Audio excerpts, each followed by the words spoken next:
Where are you guys? James sat by the window, his fingers tapping absently against the sill as he gazed at the street below. The city outside was alive with the usual evening bustle, cars rolling past, pedestrians weaving through the sidewalks, and the occasional burst of laughter from a passing group. His eyes flickered between the faces, searching. Any moment now, his friends would appear. They were late, but that wasn't unusual. Daniel always dragged his feet, and Ben had a habit of forgetting things last minute. Still, James couldn't shake the anxious energy building in his chest. He turned to glance at his apartment, where their gear was neatly prepared. Backpacks stuffed with supplies leaned against the wall, sleeping bags rolled tightly beside them. A stack of canned food sat on the counter, along with a flashlight and a worn-out map of their usual hiking trail. Everything was ready. The annual trip had been a tradition since high school, back when summer felt endless and responsibilities were nothing more than an afterthought. Even as they grew older and life pulled them in different directions, this trip remained their anchor. James smiled to himself, reassuringly. They'd be here soon. A flash of movement outside caught his attention. He leaned closer to the window. There, on the other side of the street, he saw them. They jumped out of the old-fashioned minivan, just like always, together, their laughter carrying faintly over the noise of the city. James let out a breath of relief. He watched them approach the building, their figures weaving through the pedestrians. Daniel nudged Sam playfully, and Ben slung an arm over Eric's shoulder. James pulled the door open, grinning wide. There they were, his best friends, standing in the dimly lit hallway. Daniel was in front, smirking as always, his backpack slung lazily over one shoulder. Sam gave a mock salute, while Eric and Ben grinned behind them. "Took you guys long enough," James teased, stepping aside to let them in. Daniel chuckled. "Traffic was hell. You wouldn't believe it." Sam flopped onto the couch, stretching his legs. "Man, I can't wait to get out of here. Feels like forever since we did this." Eric wandered over to the kitchen, peering at the supplies. "You packed enough food for an army, James." "Better too much than too little," James said. "Remember last year? We ran out halfway through." Ben dropped his bag by the door and clapped James on the shoulder. "Good to see you, man. We should head out soon. If we don't, we'll be setting up camp in the dark." James nodded. He grabbed his own bag and slung it over his shoulder. "Let's go."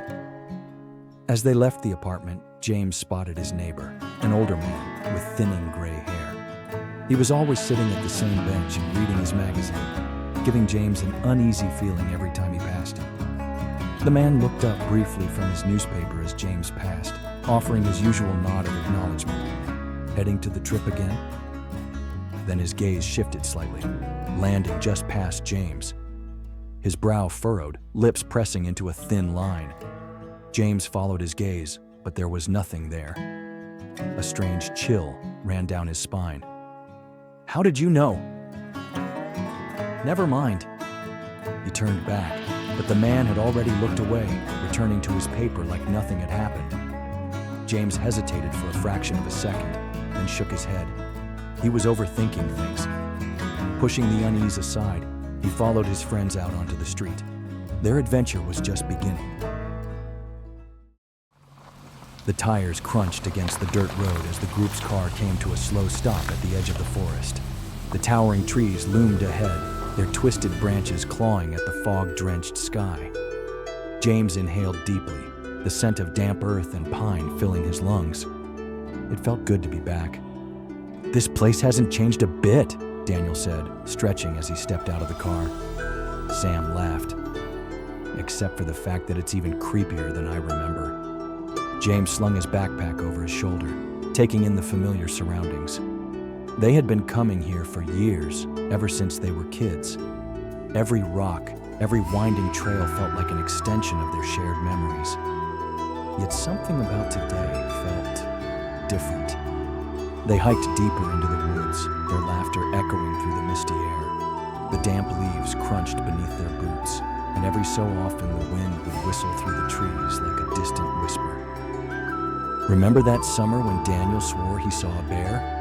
Ben grinned, nudging him. Daniel scoffed. I did see a bear. The group erupted into laughter, the sound carrying through the still forest. James chuckled along with them, but there was a nagging feeling at the back of his mind. He glanced around. Was it just him, or had the mist gotten thicker? After an hour of hiking, they reached the clearing where they had always set up camp. James felt a wave of nostalgia as he stepped into the familiar space. But as his eyes scanned the area, his stomach twisted. Hello? Is anybody here? The fire pit was already there. So were the logs they used as makeshift seats. And the strangest part, there was a crumpled sleeping bag lying near the tree line, abandoned, as if someone had left in a hurry. Ben frowned. I thought this place was supposed to be empty. It always has been, James muttered. His fingers unconsciously tightened around the straps of his backpack. Maybe some other hikers used it. Eric jumped in the middle. You guys look stiff. Relax. As he continued laughing and opened a can of beer, James walked over to the fire pit. That uneasy feeling gnawed at him again. He crouched down, brushing away the damp leaves. That's when he saw it. A photograph. Old and faded, half buried in the dirt. His breath caught in his throat as he picked it up, carefully brushing away the grime. It was a picture of them, James, Daniel, Sam, Eric, and Ben, standing in this very spot. But something was wrong. James couldn't remember ever taking this photo. Weird, Daniel said, peering over his shoulder. When was this taken? James shook his head. Graduation year, but how did it get here? And who took the photo?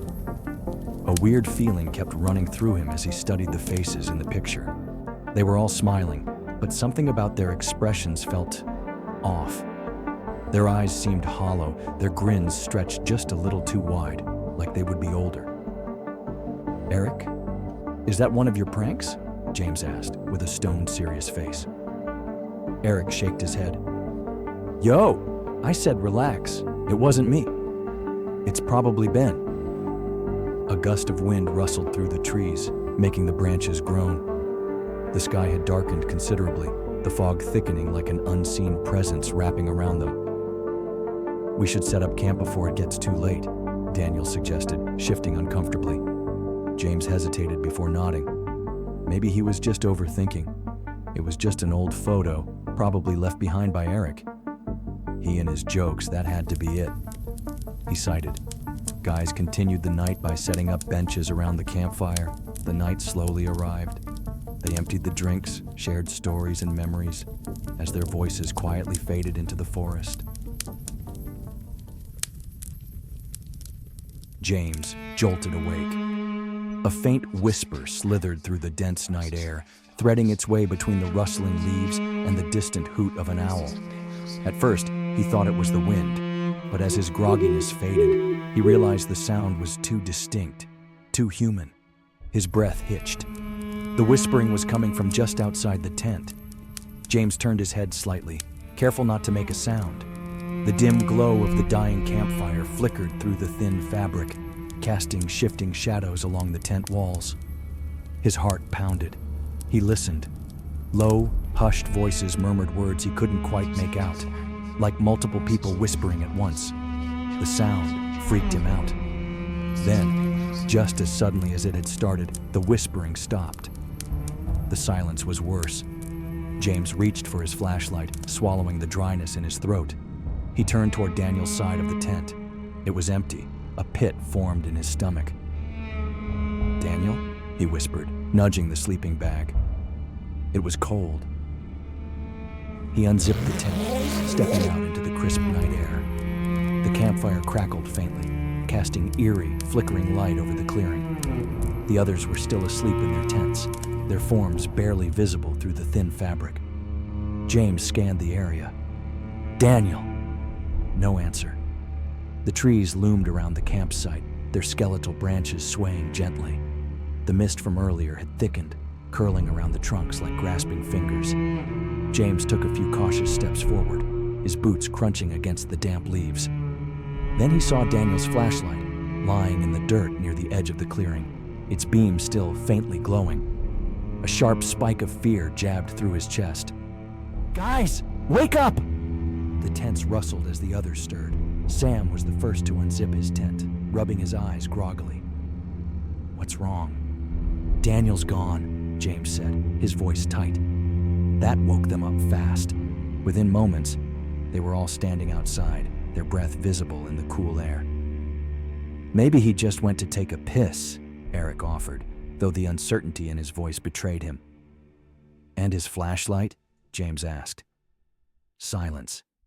They called Daniel's name, their voices echoing into the trees, swallowed quickly by the forest's unnatural hush. There was no response. Ben picked up the flashlight, inspecting it. He wouldn't just leave this behind. Panic settled over them like a thick fog. They split up, scouring the perimeter of the campsite, but Daniel was nowhere to be found. Then, James spotted something in the dirt near the tree line. A crumpled piece of paper. Heart hammering, he picked it up, smoothing it out with trembling fingers. The message was scrawled in frantic, uneven handwriting. I was never here. James's breath hitched. The others crowded around, their faces draining of color as they read the note. What the hell does that mean? Sam whispered. Ben ran a shaky hand through his hair. This doesn't make sense. He was just here. Eric turned toward the direction of the path. We need to go back to the car, now. The group didn't argue. With their flashlights cutting through the darkness, they hurried toward the trail they had taken earlier that day. But when they reached it, they stopped in their tracks. The path was gone. In its place was an endless stretch of trees, their gnarled trunks twisting into unfamiliar shapes. The familiar markers they had placed on the way in, the red ribbon tied to a branch, the pile of rocks at the trailhead, were missing. It was as if the forest had shifted around them. Ben turned in a slow circle, his breath shallow. This isn't right. James's pulse pounded in his ears. We must have taken a wrong turn. Sam's voice trembled. James, we just walked this trail earlier. We didn't take a wrong turn. The trail, it's just gone. A heavy silence hung between them. They opened their jaws wide in shock as they stumbled out from the forest back in the camping area. Then, from deep within the trees, came a single whisper. James swore it sounded like Daniel's voice, but it wasn't calling for help. It was laughing. James barely slept. Every rustle of leaves, every creak of the trees sent a fresh jolt of paranoia through his body. The fire had long since died out, leaving only cold embers behind. The others had tried to sleep, but James could tell they were just as restless. Daniel was still missing. Morning came slowly, the sun struggling to pierce through the thick mist that had settled over the forest like a smothering blanket. The damp air clung to their skin as they silently gathered near the fire pit, exhaustion written across their faces. Sam was the first to speak. It's going to be light any minute soon. We need to get out of here. Ben nodded. We retrace our steps. Even if the trail's gone, we keep moving in one direction. We have to hit something eventually. Eric ran a hand through his hair. Yeah, that makes sense. He looked at James. Right? James wanted to believe it. He really did. But something gnawed at him, deep in his gut. Something was very wrong with this place. He hesitated before answering. Yeah, we should stick together and keep moving. They packed up their things, ready to leave as soon as possible. Suddenly, an invisible soft breeze flew through the group. What the heck is this? James's stomach dropped. Wait, where is Sam? Sam? He called, his voice hoarse. The others spun around, scanning the clearing. His sleeping bag was still there, his backpack untouched. It was as if he had just disappeared. No, Ben muttered, panic rising in his voice. No, this isn't happening. James ran toward the edge of the campsite, eyes darting through the trees. There were no footprints leading away, no sign of struggle, just the untouched dirt where Sam had been lying moments ago. Then they saw a single sheet of paper pinned to a tree. James rushed over and ripped it free. His hands trembled as he read the words scrawled in Sam's handwriting. I was never here. The air turned to ice. Ben cursed under his breath, grabbing at his hair. What the hell is happening? This isn't real. This can't be real. This forest is cursed. Eric took a shaky step back. First Daniel, now Sam. What if we're next? James clenched his fists. We are not losing anyone else. But deep down, doubt had already started to sink in. They kept moving, though every step felt heavier, like they were walking in circles. The further they went, the denser the fog became, curling around them, pressing against their skin. The forest was quieter than ever. No birds, no rustling leaves. Just silence. And another breeze. It wasn't long before Eric was gone too. One moment, he was right behind them. Next, there was nothing. James and Ben turned in unison, but Eric's footprints simply stopped. His bag still lay on the ground, as if he had just vanished mid-step. Another note fluttered in the breeze, landing at James's feet. It was in Eric's handwriting. I was never here. Ben let out a strangled gasp. This isn't real! This isn't real! This isn't... James grabbed his shoulders. Stop! We need to stay together. Ben's breath came in short, panicked gasps. James, what if they were never here? What if we were never here? James shook his head violently. What are you talking about? His place is playing tricks on our minds. He tried to stay calm, but he was burning inside like a volcano just before eruption. His mind swam with memories of past trips, campfires, laughter, shared stories. But now they felt distant, blurred, like an old dream slipping from his grasp. James rubbed his temples, forcing the thoughts away. No, this was real. His friends were real. We just need to... A gust of wind swept through the trees, carrying a whisper with it. James turned. Ben was gone. His gear was untouched, the dirt beneath his feet undisturbed. James staggered backward, his pulse hammering in his ears.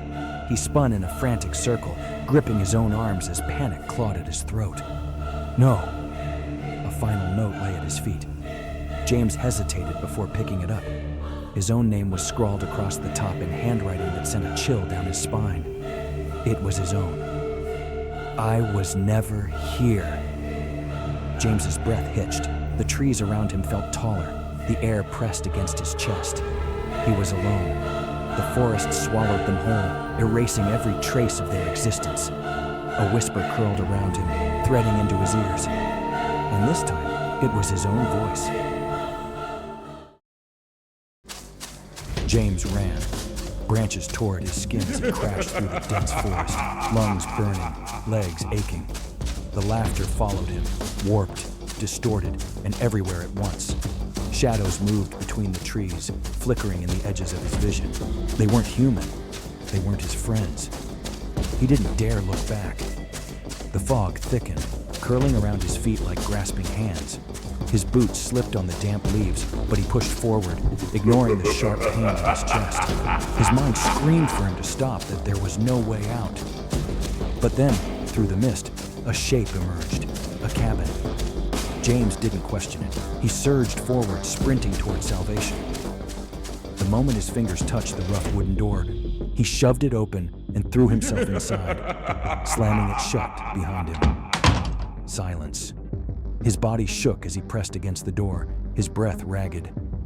Outside, the laughter faded into whispers, circling the cabin like vultures. James swallowed hard and turned around. The cabin was small, dimly lit by a single, flickering oil lamp on a wooden table. Dust floated in the air, and the walls were lined with decaying bookshelves, old papers, and a rusted stove in the corner.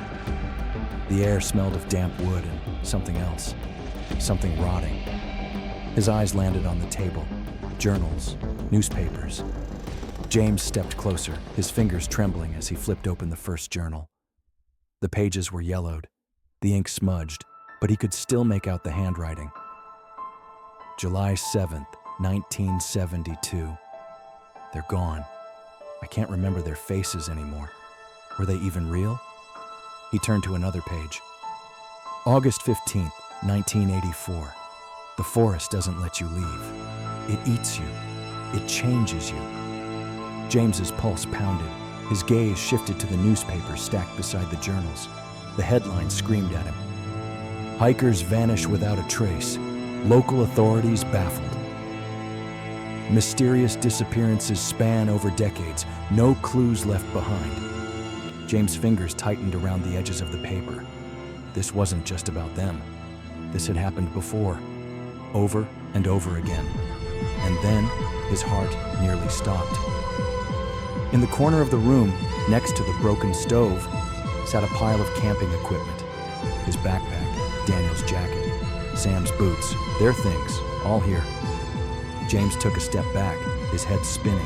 His mind screamed that it wasn't possible, that they had left this gear at the campsite, that they had just been carrying it with them. His breathing turned shallow, his vision blurred. A deep, slow knocking rattled the door behind him. A chorus of voices, low, guttural, familiar, spoke from the other side. James, open the door.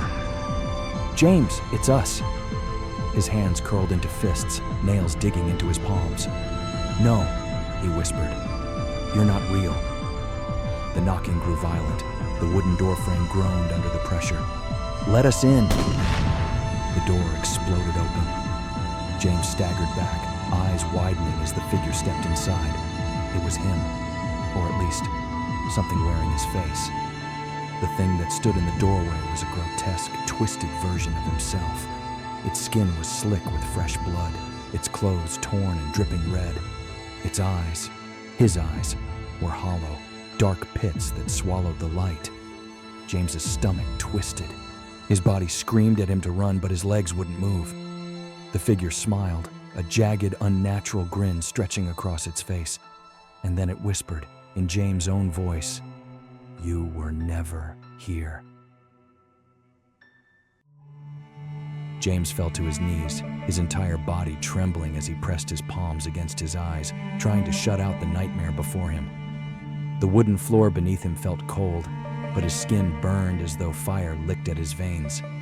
His breaths came in short gasps, his chest tightening with every second. The bloodied version of himself stood before him, grinning, its hollow eyes drilling into his soul. The voices around him whispered in distorted echoes, a chorus of something inhuman.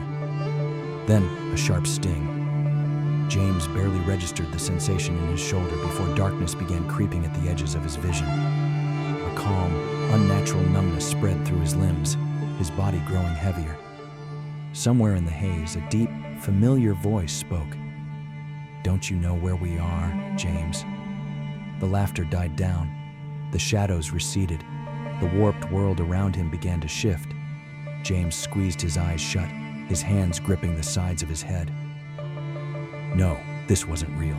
This couldn't be real. James finally found the courage to open his eyes. The cabin was gone. The rotting wooden walls, the damp smell of decay, the flickering oil lamp, all of it dissolved, fading away like a mirage. Instead, he was in a sterile, white-walled room. The wooden floor was now cold linoleum. The old battered furniture of the cabin was gone, replaced by a small cot, a table, and a single chair. The camping gear in the corner now was just a pile of clothes and scattered books. James's stomach twisted. His head pounded as confusion turned to fear. Standing around him were figures in white coats and scrubs, doctors, nurses. The monstrous beings that had chased him were nothing more than medical staff, watching him with quiet concern. James's heart pounded in his ears. His body felt weak, but his mind was racing. A man, presumably a doctor, crouched in front of him, placing a firm but gentle hand on his shoulder. His face was kind, lined with age and weariness, but his eyes were filled with something heavier, pity. "You have to let it go, James," the doctor said softly. "It was an accident. Stop blaming yourself." James's blood turned to ice. What are you talking about?" he croaked. His throat felt dry, his voice foreign. The doctor's grip tightened slightly, grounding him. "You don't remember, do you?" James shook his head violently, pushing himself away, his back hitting the wall. "No, this isn't right. I was there, in the woods. We were hiking. And then, like a dam breaking, the memories came crashing down.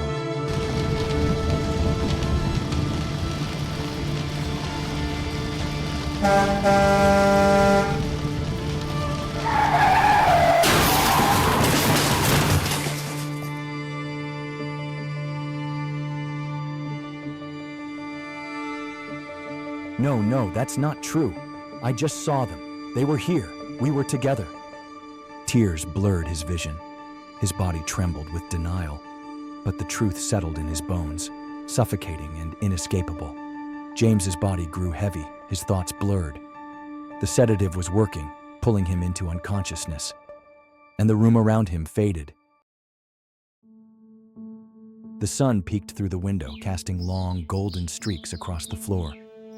James sat by the window, waiting. His fingers tapped absently against the sill, eyes locked onto the street below. Any moment now, his friends would appear. Daniel, Sam, Eric, and Ben. He could already picture them laughing as they approached, teasing each other like always. Where were they? The door creaked open behind him. James turned, grinning. Took you guys long enough. Daniel chuckled, stepping inside. Traffic was hell. You wouldn't believe it. Sam flopped onto the couch, stretching his legs. Man, I can't wait to get out of here. Feels like forever since we did this. Eric wandered over to check the packed bags, nodding approvingly. You're well prepared as usual. Ben patted James on the back. Good to see you, man. James felt warmth spread through his chest. His friends were here. The trip was about to begin. As they grabbed their gear and headed toward the door, an old man glanced up from his desk, watching them go. Heading out to the trip again? The man asked casually, flipping through some paperwork. James hesitated for the briefest moment. Something tugged at the back of his mind, like an itch he couldn't quite reach. He looked at the man, frowning slightly. How did you know? But the question felt unnecessary. Never mind. James smiled and shook his head. He turned back to his friends, stepping outside into the sunlight, his heart light with excitement. Their adventure was just beginning.